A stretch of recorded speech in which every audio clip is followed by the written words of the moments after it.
कोई चोट लग गई है या कोई प्रॉब्लम आई खेलते वक्त, तो रिकवरी के लिए भी टाइम चाहिए। तो रिकवरी के लिए time is given for rest and recovery, विश्राम के लिए और रिकवरी के लिए समय जो है वो ट्रांजिशन फेज में आता है।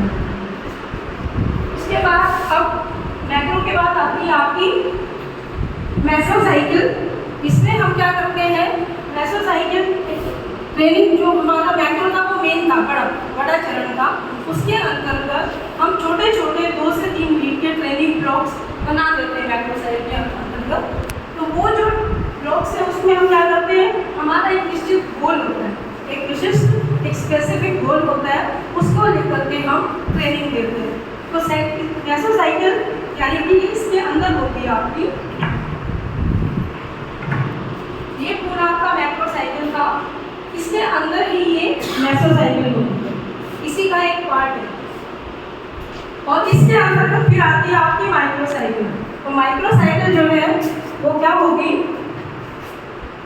इसमें मैसो के अंतर्गत हम माइक्रो में उसे बांटते हैं, यानी उस ड्यूरेशन में और एक ड्यूरेशन ले लेते हैं। वो ड्यूरेशन होगी बिल्कुल शॉर्ट, 1 से 2 वीक की। और इसमें बार बार हमने जो आपने बच्चों को जो कुछ सिखाने में निश्चित लक्ष्य को लेते हुए वो सारे आपने सिखा दिए, उसकी बार बार आपको प्रैक्टिस करवानी है, उसकी रिहर्सल करवानी है।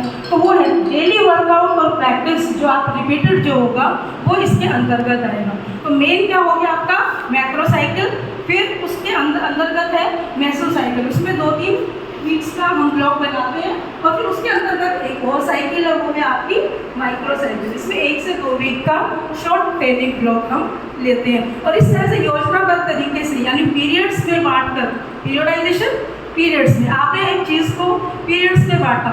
हमारा जो सिलेबस है इवन आपने देखा होगा